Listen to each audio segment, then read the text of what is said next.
Welcome to Big Blend Radio with your hosts, Lisa and Nancy, editors of BigBlendMagazine.com.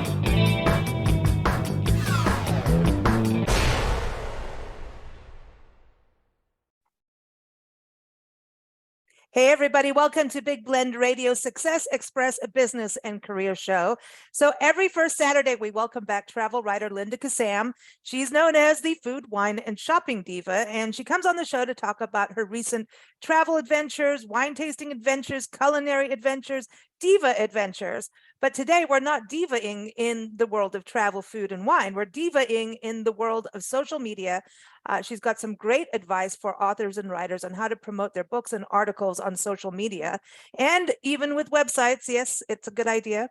I encourage you to go to her website, allingoodtaste.info. But before we bring her on, I do want to say Linda has extensive experience in regards to marketing. She is the past president of the International Food, Wine, Travel Writers Association, where she's still a board member. Yeah, she's got to be divaing somewhere. And, marketing in tourism for wineries, destinations, real estate background, teaching background in regards to kids, and in nonprofit education. Am I missing anything, Diva Linda? Gosh, You're a writer. no, You published a book. I published a book. Yeah, I did. Yep. I co-authored something with Tom Plant about recipes in the Temecula Valley wine country. Learned a good lesson on that. We might talk about lessons learned on publishing a book or a type of book.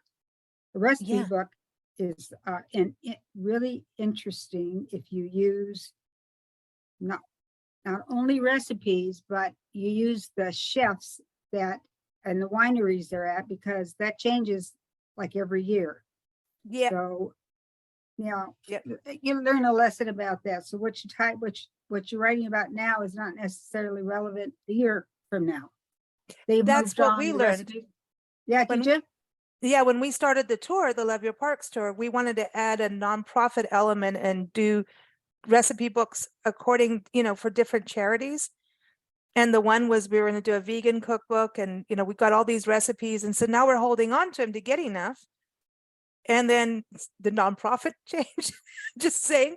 And the chefs went away. And even as we were doing all these recipes with bed and breakfast, I'm like, uh-oh, what happened? You got to get it out. And if it's out and published somewhere with the date of when it was published, it can stay there unless someone says, hey, take it down. But it still promotes the chef in a way. But chefs it's like musicians. It's in the arts, which means things are always changing, and some for the good, sometimes, Very, very interesting. Something you don't really look at. I think when I was with the wineries and promoting them, it really didn't hurt me to bring media in if, because we had certain chefs and so forth, but they did move on, winemakers move on. And so the press you got for that is now not necessarily relevant.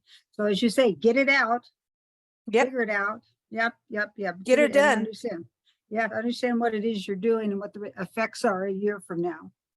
The other thing too, I want to go back to when you first came on our shows. It was at the beginning of our radio shows. We had the magazine, the print magazine, then online, and I knew each other from before then.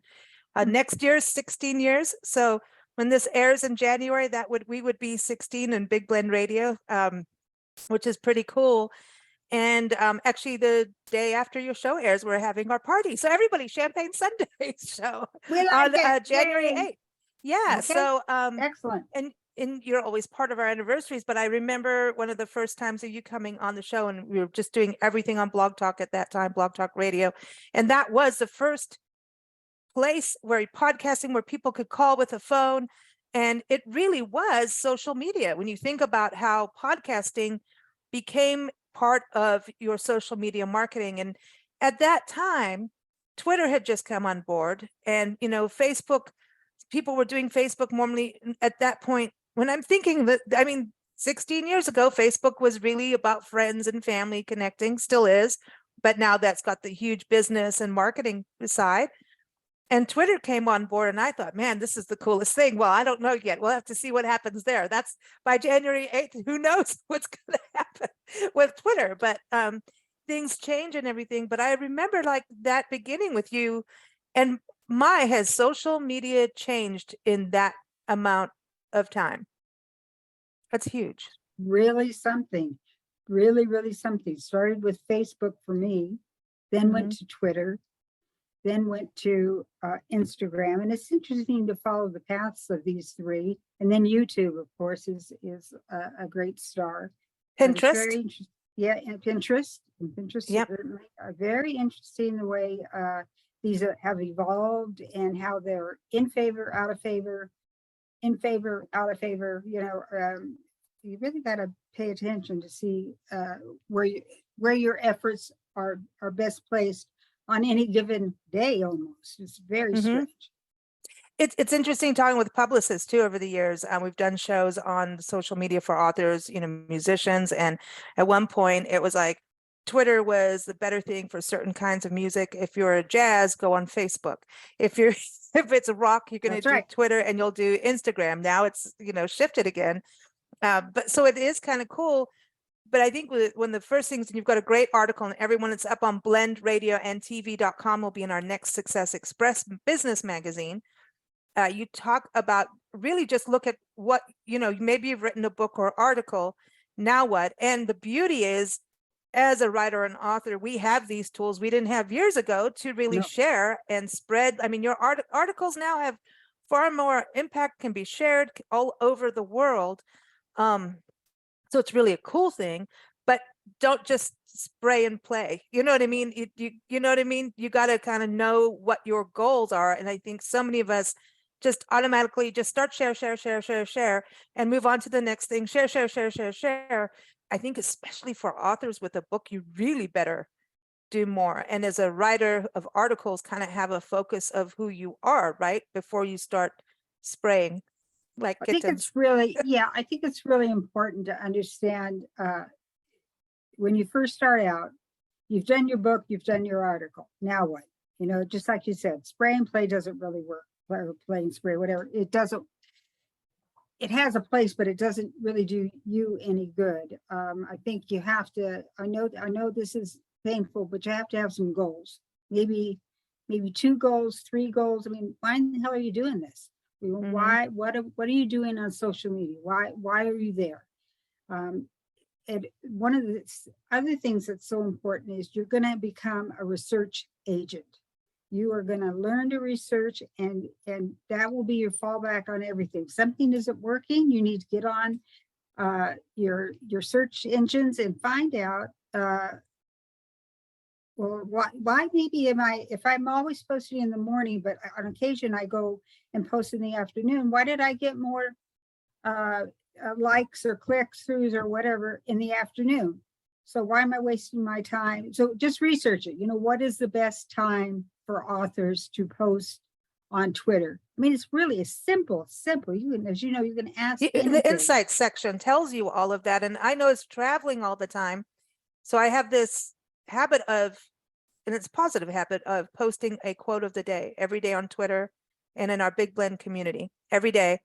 Because part of our goal is not just to share what we do in podcasts and promote all of that in the articles, our main goal of the magazines and everything we do is to entertain, because we want you to laugh. And while you're laughing, be inspired to move forward on something and also learn and to be educated.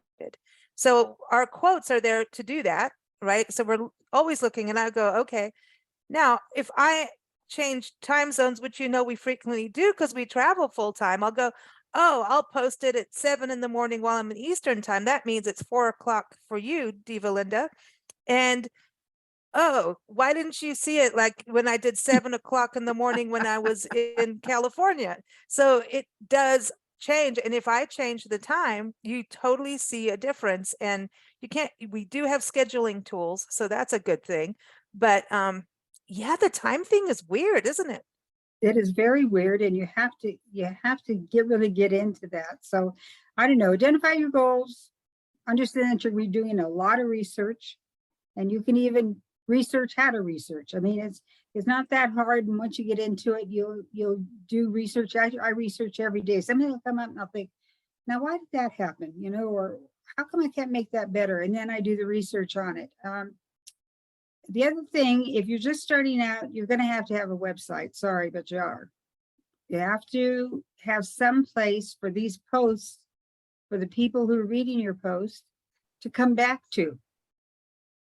One little thing, this is a great book on Twitter or Facebook, doesn't help you if you don't have a website that people can't go back to. I know it can be somewhat expensive. I know it's time consuming, but oh well, we can talk about that a little later, but you're going to have a website. And then you're going to have to decide how much money you're going to put into social media. You would think it's free, but your time is not free. The website is not free unless you have a friend or a husband that can put it up for you, or a wife that can put it up for you. And then once you get all that stuff done, identify your goals, at least give yourself 2 or 3 goals. Understand that you're going to be doing research, set up a website, get ready to set up a website, decide how much time and money you're going to put into it, and then you can figure out how to most effectively launch your social media program. So when you talk about identifying goals, you can consider 3 factors. Are you looking for fame? Are you looking for fortune? Or are you just looking to inform or share your book or article with other people? In today's social media platform, anybody can write a book and self-publish. Anybody can write an article and call themselves a writer. Oh, that's true. Yeah, it's true. There are no, editors are almost a thing of the past. I mean, really, you're doing everything yourself. So I think you just have to kind of slow down and sort of figure out how this is going to work for you. And a lot of people, especially after they retire or are about ready to leave their jobs at any age, think writing is going to be fun. Mm-hmm. Going to get There's a lot of that, yes. They're going to get free stuff all the time. They're going to, it's just going to be fabulous. Writing's a hell of a lot of work, and there's free stuff, post stuff, and post stuff. You have to research it. You have to follow if you want to get someplace, do something, whatever, and then you're going to have to do your articles or whatever after that. It's a very interesting thing. If you have a book, it's sort of backwards. You're going to have to do a lot of work on if you want to show up someplace. Like if I had a book and I had researched who hosts authors on their radio shows, your name should come up easily. What would people do? How would people contact you if they had a book or an article they wanted to share with you and your audience? What would they do? They email through our website and hope that we get a chance to answer, which is a little hard. It's a little difficult. How many times can they follow up?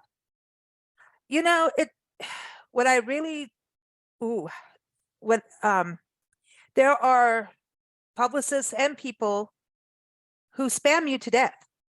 Yes. With the same press release.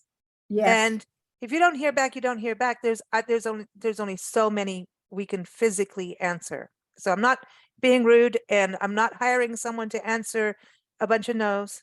We don't have that time. But the people who actually listen to a show and email and say, "Oh, I heard you do an interview with so-and-so. My book is in that same vein, and I think you may like this. Can we connect, or can I send you something? It may be of interest." Oh, they've taken a step forward. Oh, maybe they've connected on social media as well. Maybe they've refeatured something on Twitter or retweeted or whatever you want to call it, or connected and made an actual comment where it shows some thought and insight that they've done their research. Now, if we don't have that and we don't have a relationship, most of the interviews come through relationships, and you have to start somewhere. But if you don't do any work to do that relationship, I'm sorry, but the relationships come first, the people I always work with, and the people who actually do something to create a relationship. Does that sound mean? But it's not. I think that makes sense to me. And what I'll also tell you is, because of this show, because of my relationship with you, I bring on all sorts of people, generally travel Mhm. related, sometimes business related. But what I tell them when I'm arranging them to get on your show with me and you is that listen or view the link that I'm providing for you. Before you Mhm. go on with us, you have to understand the tempo of it, how we do what we do, that we're not going to ask you 75, rapid fire questions that to get you. We Da, really da, want to da, it's know. the Yeah, news. yeah, What happened at 3 o'clock? Exactly. In that's right. 3:01, Yeah, let's do no, this. Go. it's a very casual conversation about the things you already know about that you're just going to share with our audience. So there's that. So there's lots of ways that you can promote your book, but you really have to get these fundamentals out of the way. I mean, are you looking for things that pay you money? Mm. Are you looking to go on shows that just, it's like a trade? I'm bringing my story to you. You're helping me promote it within your audience. That's a lot of trade goes on here. I'm Mhm. actually surprised the IRS doesn't figure that one out, but oh well, I mean, yeah. So like, what kind of a value would you put on coming on your show? A dollar value? Yeah, This is how I look at it. When you yeah, look at dollar values for this, yeah, podcasts are, I mean, we've been doing it 16 years, right? So it's millions and millions of downloads. And then it's not just that, it goes on our website, then it goes into a digital magazines, which run anywhere between 2 to 10 million reads per issue. Okay, accesses to it. So when you think about back in the day, you go and do a public speaking gig, right? And right, maybe you'll be speaking to maybe 100, 200 people. Wouldn't that be maybe, amazing? All right. So maybe you sell 100 to 200 books because they were there and it's part of the fee or part of the program. That's really cool. When you do a podcast, you're reaching way more people than that 200. And maybe only 200 people tune in because that's what their interest is. Maybe your book is about how to build a house for squirrels. Now, how many people are building houses for squirrels? That's a very small amount of people. Oh, maybe I'm wrong, but not 1,000 people are going to come jumping in immediately for that. But you're going to get maybe less people, but more concentrated. That's going to be your market. So when you are on podcasts, the value and because it's still out there, that value, those podcasts keep going and keep going and keep going and keep going forever, pretty much. I know a lady who just sold a painting because someone was avidly looking for this collector's item. And this was an interview we did 10 years ago, and they found it on YouTube, and she just sold the painting. It's a collector's item. And it's because it just took that long, and she sold other paintings, but this was, so the value of that, I mean, that's a few, yeah, that's tens of thousands of dollars from that's right, one that's right. podcast. So it Well, really, yeah, it's the value is different to different people, right? Because of what you're selling or promoting. But a book, you have to do a lot of them because books are not the same price as a painting. You have to do a lot of podcasts and consistency. And I think that was one of your points in the goals and the planning when you're doing social media, podcasts, articles, all that kind of stuff. You can't just go on one podcast and remember that stupid commercial on TV, build your e-commerce site and the rest, everyone's going to come running and buy online and crash your website to buy. This isn't Oprah time. Like you've got to do more than hope to get on the Oprah show, right? Back in the well, day when she did that. and yep, and I think also you better know who your audience is. Don't Mhm. try to sell a green car to somebody who really wants a red car, right? You need to really figure out who is the person I'm talking to. In travel, we have to figure that out quite quickly. The type of travel I do is that, man, can any age group do what I do, or would that not be interested? If probably if you're looking for a very young, 18 to 20, 18 to 30, you better be climbing some mountains and doing more activities. then if you're Instagramming yourself on every little move. That's right. Yeah. So it's much different than if your audience is, say, 45 up.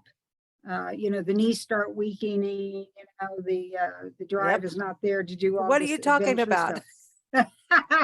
It's very interesting. So know who your audience is. If you don't know who your audience is, research it.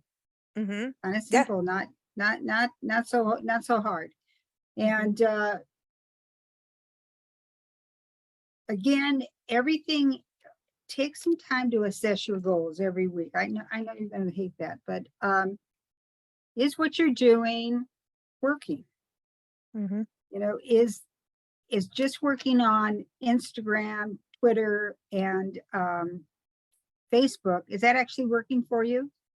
If not, you've got to expand. Example, podcasts. You've got to find radio shows to be on, maybe local TV shows. You got to research how to do that. And I think you gave a very big tip, which is show the person that you want to be on either TV or radio, that you've listened to them, you understand what they do, and you think you have something to, what's the benefit? This is always the big thing in PR. What's the benefit to the person you are writing to, you are talking to, you want to get on the radio show? What's the benefit to them, right? And just because you want to on and it, put your website. Oh my God! Don't do the email where, oh, I represent this. I'm just doing some of the publicist stuff. Are you interested in this kind of article or interview? I'm like, or then you respond to a press release going, oh, this is something we'd be interested in. And they're like, oh, well, tell us about your publication. And then I'm like, delete. But this is the thing. Or you go, hey, I'm traveling. I'm interested in this. Let's regroup on this next week. And if they don't follow up, don't put the podcast host as a secretary. That is not the thing. And don't expect that of your audience. It is up to you, because you cannot do anything in the arts, writing a book, whether it's fiction or nonfiction, without being a salesperson. If anything in professional, you have to become a salesperson, and no one's going to do it better than you. Maybe someone's going to be better at it because maybe they can sell you better than you can, but you still have to promote yourself. If you're going to get a job and interview for a job, you are your salesperson, not somebody else. You have to be able to and once know again, that. what is the benefit of what you have that the person that you're connecting with wants? Why would they want that? So don't try to sell squirrels to horse lovers, perhaps, or a horse person that's building a barn doesn't want to do a squirrel house, or maybe they do. Probably don't want to do a squirrel house, or people, and maybe not gardeners either, because those are trying to get rid of the squirrel. Well, the other thing too, when you talk about books and writing, I also believe you shouldn't wait to start promoting. So as soon as if you're a writer, you should be doing this consistently. Even if you're starting, you can be honest with your prospective audience. I'm new. Come on my journey with me. People care. They love honesty.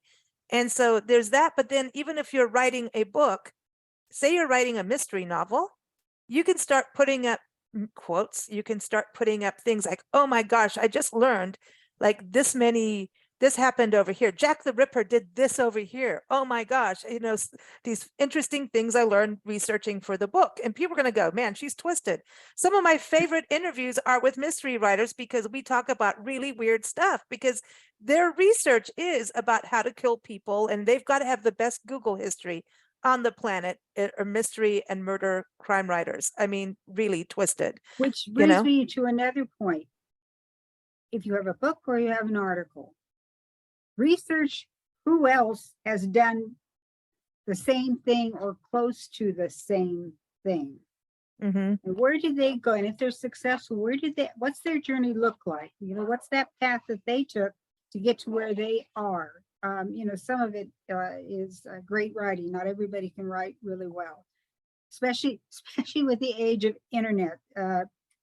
I belong to a group that publishes their members articles and books and things. And when they submit their stories, they don't look at the typos, and that they're so engulfed in what they're writing, they forget to be grammatically correct. Now, a typo or two is just fine, but if you're like missing half a sentence or whatever, don't be doing that.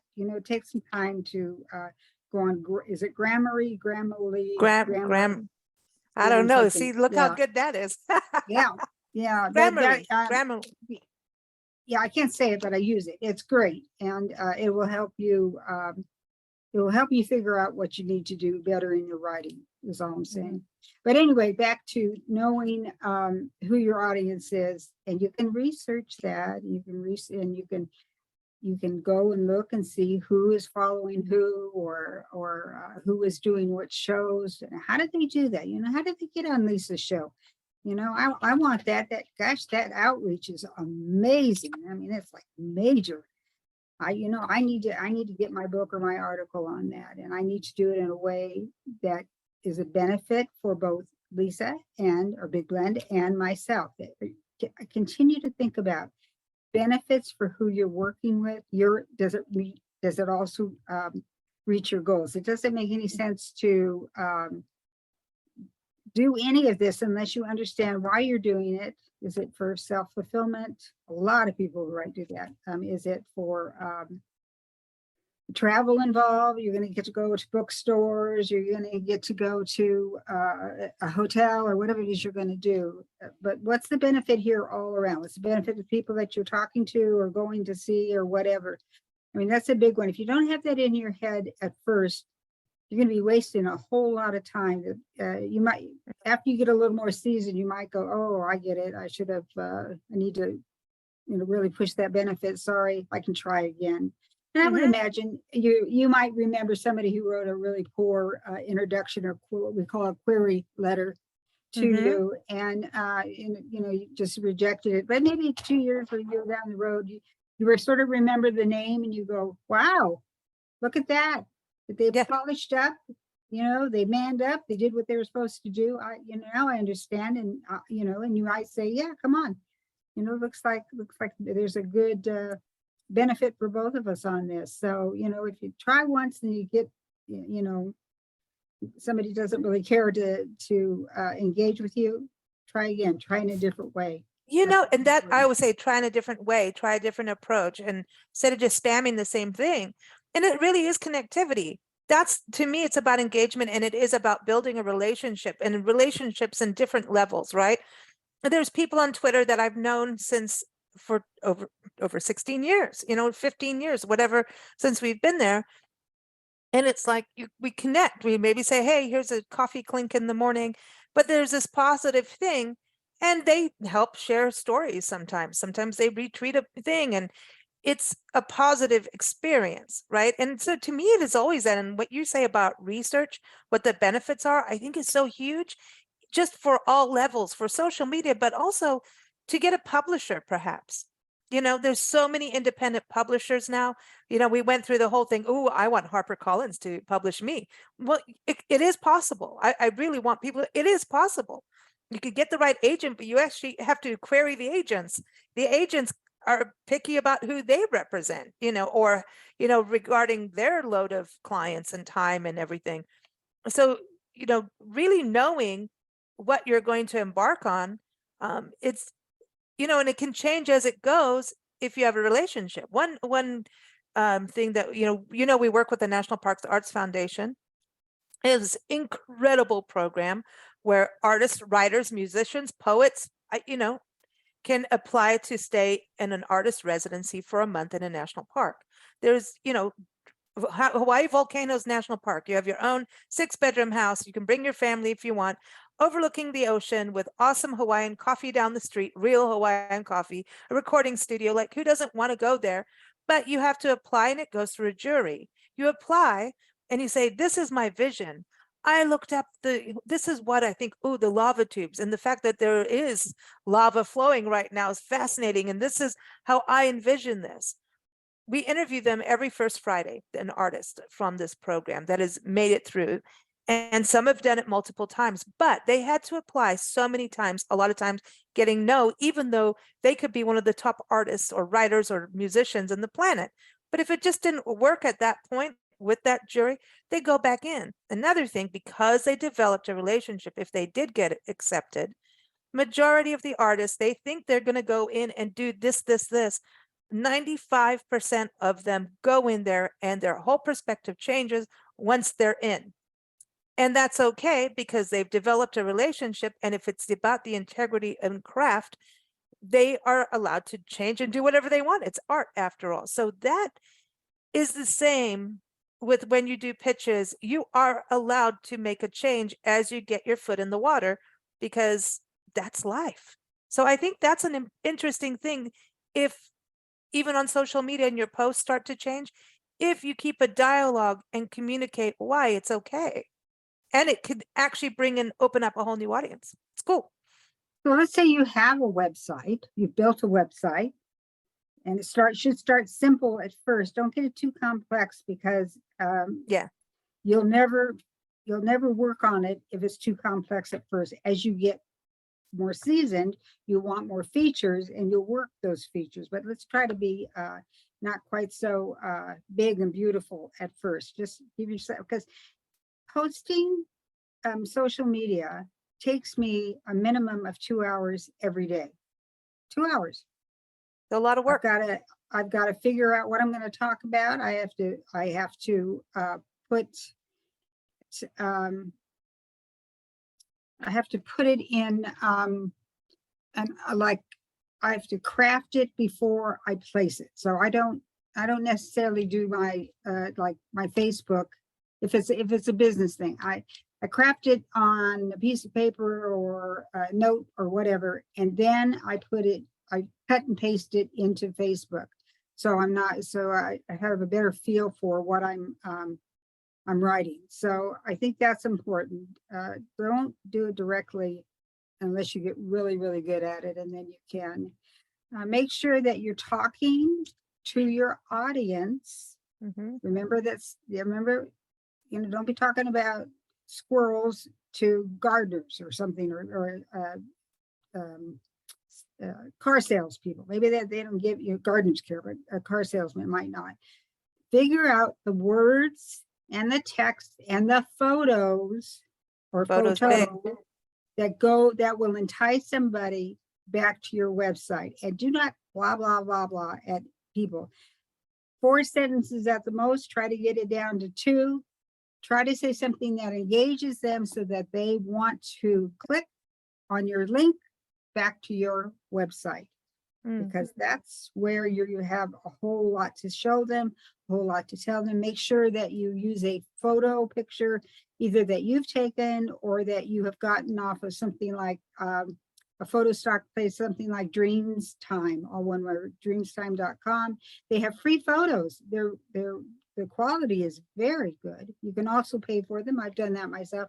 If I've been to a destination and I just didn't get the photo I needed, it just didn't come out, I'll go to Dreams Time and see what they have, and I'll give credit to them. So it's just fine. But make sure that whatever you put up, so if I'm talking about a farm stay, I should not put a picture up about something that doesn't have to do with that farm stay.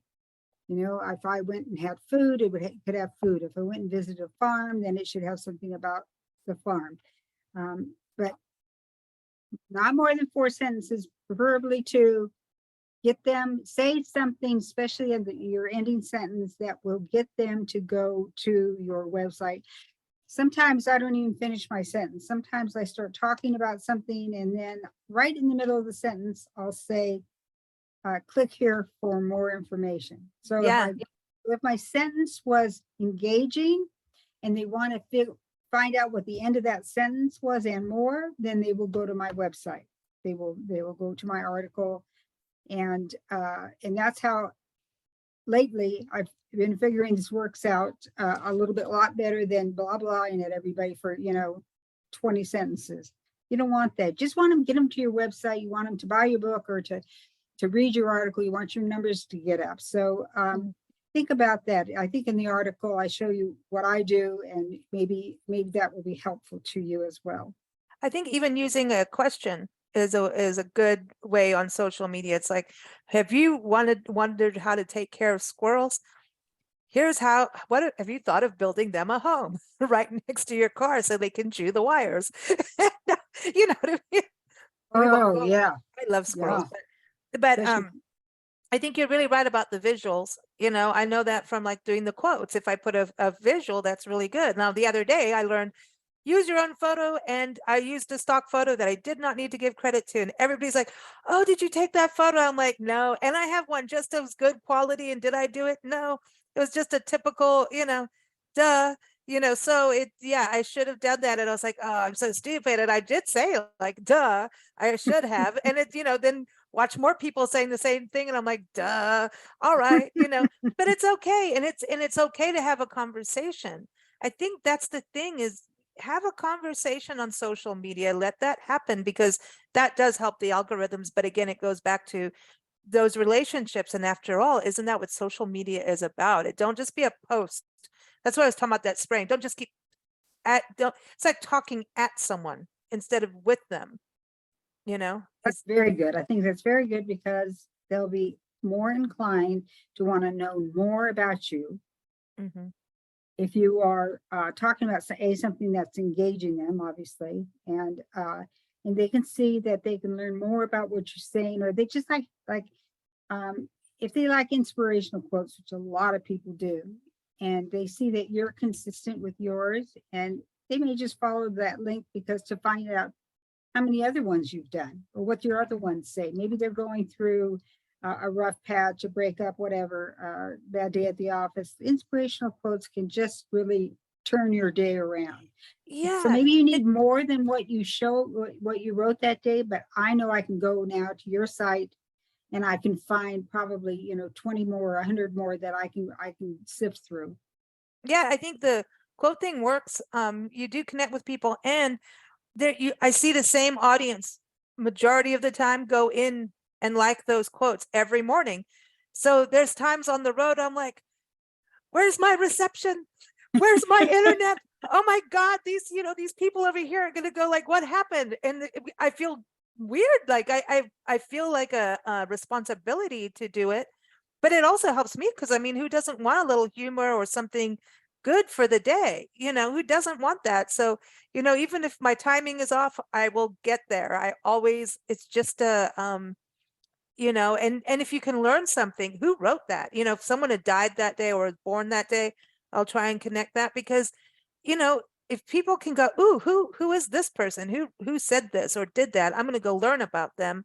I think that's a cool thing too. I want people to learn. That's my goal, period. You want what you've done to expand bigger than what they see right there. Yeah. And if you're going to do a conversational sort of email, it is best that you answer them, or if they, not email, I'm sorry, social media, it's best if you answer them. So if you're one of those websites that say, comment here, comment back, Yes. Give me a like, give me something that says you've read what I wrote back to you, or so I post something, somebody finds that interesting, they go to my website, they see where they can make a comment. And so my job then is to go back and do a like or a second comment, or do the comment. Thank you. Yeah, thanks for commenting. Thanks for commenting. I love that. Yeah, that's a good question. Thank you for asking that. The social media thing is also big in regards to when you get into reviews and all of that happens. And if someone reviews you and you don't say anything, then that's rude. But look at how many hotels have you stayed in and you've written maybe a really positive or a negative review, and authors live on reviews, right? Authors want as many Amazon reviews and Goodreads reviews and all of that. And if someone takes the time to finish your entire book, right? That's a thing. And then take their time out of their day to go and post a review, and you ignore it, good or bad, well, boo boo on you. I didn't say poo poo. Right. I said right. Boo, I think you're right. It's all about being getting a conversation going, and answering in a way that makes sense to the conversation and not starting up something else. I've seen that and it just, that doesn't work. So, it's just make sure that you're being appropriate with whoever it is that you're responding to, So I think, and gosh darn it, make it easy for somebody, if you're in the book business, to buy your book. Yes. Yes. So you don't get a lot of links and so forth, working links in social media. You usually get one that actually, or a picture, and that's it. But when they link back to your website, first and foremost, if you're a book person, show them how to, click here to buy this book. Not so hard, right? Click here to buy this book. Just make sure you make it really easy. And if you just say you can find these at any bookseller, well, if I live in LA, I can go to, I have lots of places to go. But if I live in, I don't know, Maricopa, Arizona, there's no booksellers here. Right. You're asking me to do a lot of work. And remember the book title and your name, which could be difficult, right? So you're right. Bookshop.org is really good for books. I love bookshop.org because they invest 50% into local bookstores, and you can buy online, and they manage to do that. So they're like the anti-Amazon. So I like anything that, gives a little, hey, we need some competitors in this world, right? And it's like Bandcamp for musicians. Musicians get money. If you download their music off of Amazon or listen on Spotify, you're robbing the musician out of money, but you're helping them in numbers, but like they need money. People should be paid. You're telling me musicians don't get a part of what Spotify gets? Oh, it is 0.0003 each every 1,000 downloads. It is 0.000346 cents. So it's not even a penny. There you go. So Bandcamp, and there's certain days, Bandcamp Fridays, you can go in, download an album online, right? And all that money on those Bandcamp Fridays goes to the musician. That should be on every musician's website. It really should. Yes, it is. And this is the same thing. It's like, work together on that and educate your audience. And yes, you need to be in all those platforms, Amazon, even if they, we don't like them, or we do, but Amazon, it's like Google. They're not, I don't even see, I bet you Twitter's still going by the time this airs. They're not really going away. And we want that instant thing. We want those boxes. We pet sit across the country. Amazon's lives in the neighborhood. They're here to stay. So you still want to be in there, but maybe if you make more money here, or look at the online side of it. I just know with the digital magazines, oh my God, we could never print the amount of what we have readership digitally. And think of the environment. The Kindles, all authors make far more money on Kindles than they do paperbacks and books, though we all still love a good book, right? So you try and do all of it. Try and do the audio book, because that is a huge market. Audiobooks are massive. It's back to researching what's best for you and your book or article. So maybe you're going to research, how do you make the most money off your book? Just get right to it, or what's the best place to promote your book or article or whatever. Now we're into albums too now. Albums, yeah, and now we're talking about albums. You have to really, that's why I say it's 2 hours minimum for me every morning. I used to do it 7 days a week. I'm down to 6. So woohoo for me. But it just takes time, and every day I learn something new. How did I not know that one? Or, that makes everything much easier, and everything changes, as you know. Yes. The social media, it's like, even just where we're traveling, if I don't keep up with that, and then if I've left days go by, it's like, how can't 2 weeks later start putting things up? It's like, it's done. You can't go backwards. And if you've missed it, you've missed it. Just get back on the train. And I've done it where for a week I haven't, just, because the magazine posts are more important than we were here. But if I don't do the personal, it's like you've lost. You have to have that element of who you are out there in social media. It can't just be, we're not, it just, no. And that's the other thing with a website. If you want to be adding, one of the easier things that I've seen for people, I have a friend who just redid her website, kept it really simple, but to really get information out, and she's in travel too, and has an agency and all that, is she's rededicated herself to doing a blog. So her blog is now something, it's consistent, all of that kind of thing. So you can always have a blog on your site and always link within your blog to the article or to, you know what I mean? So it's something, it doesn't have to be a huge article. A blog could be, I was having coffee and I realized this and this, and that ties in with this upcoming article I'm doing. Here's a photo, here's a quote. What do you think? Period. It's something to keep things moving. Well, I think blogging makes an awful lot of sense. It's going to add another 20 minutes to an half hour, depending on how quick your thought is. Have you been thinking about what you want to blog about?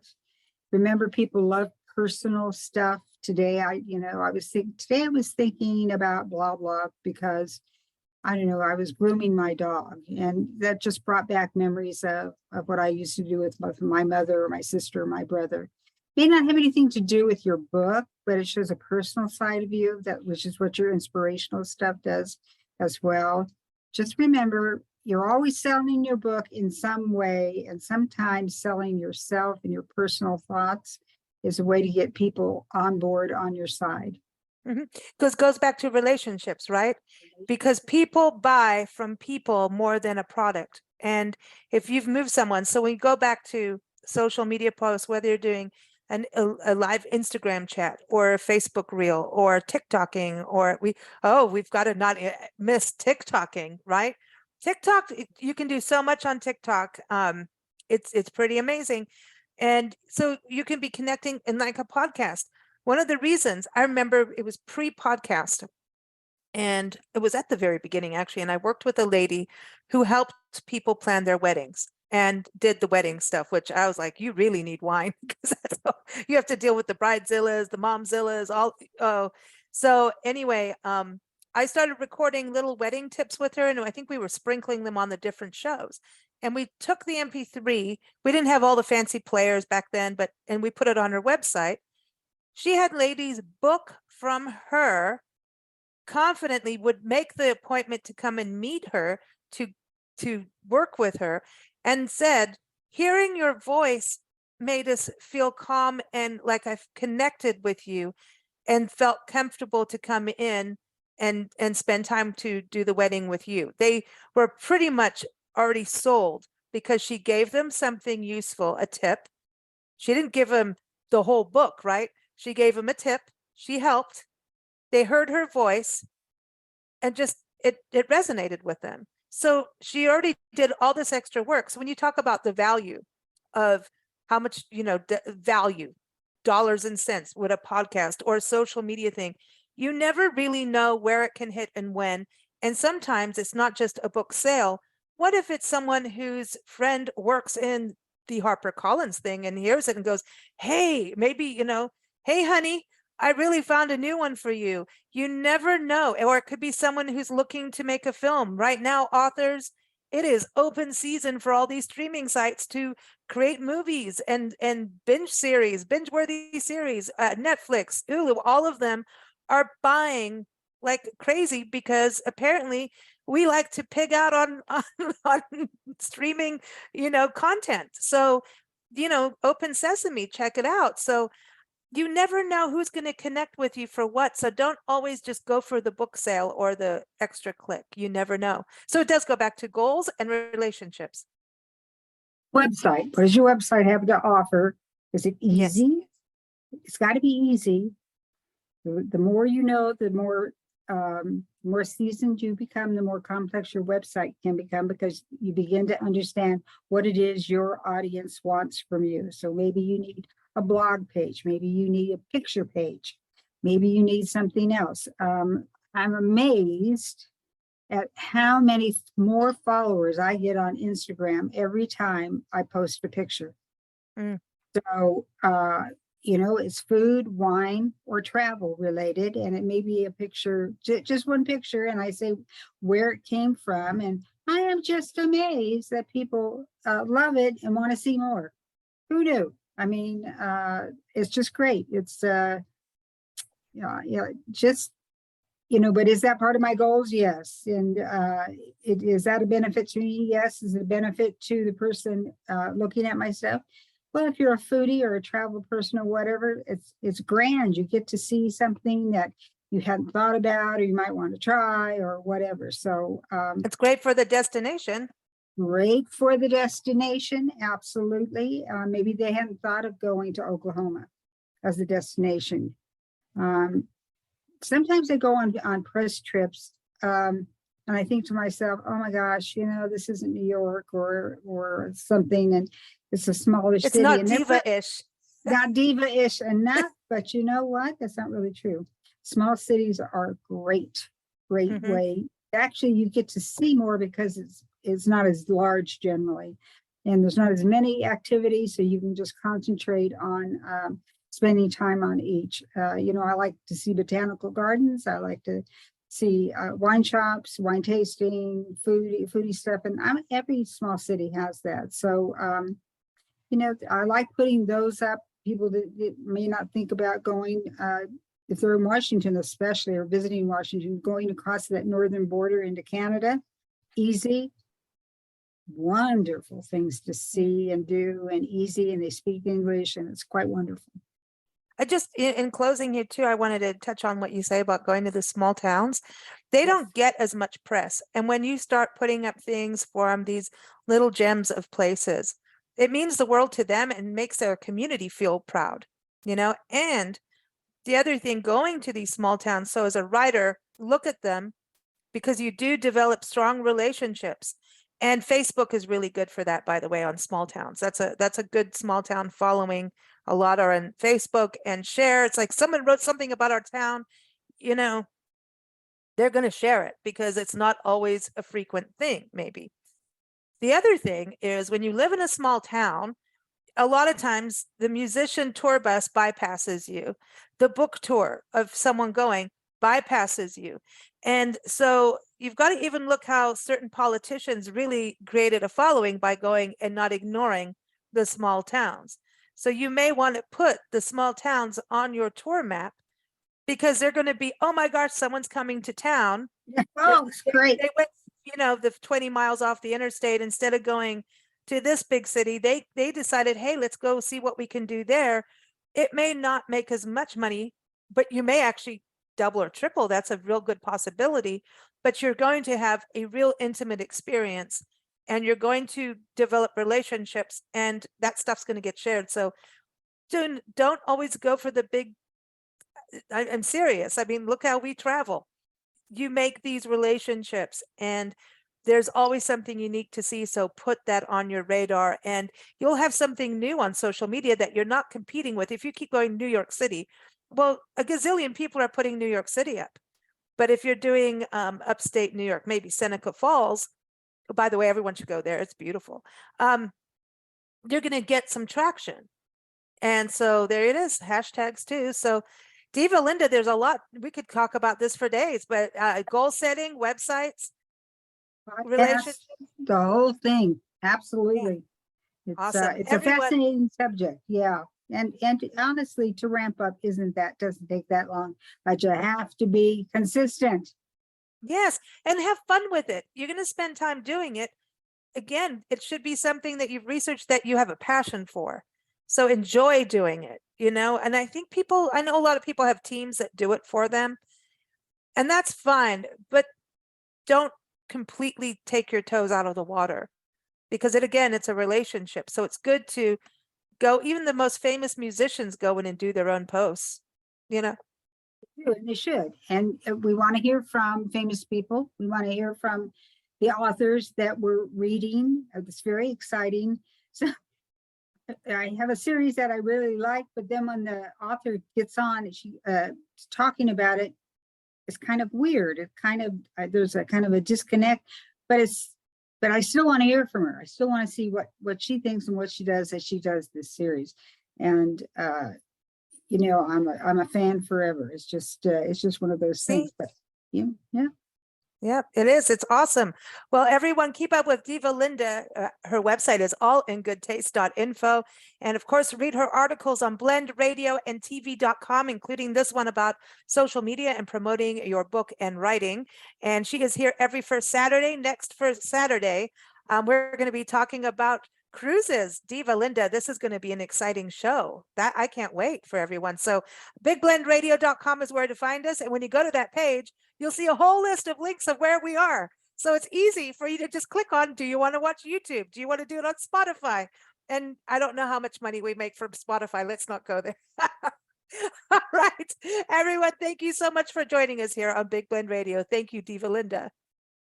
Welcome. My pleasure.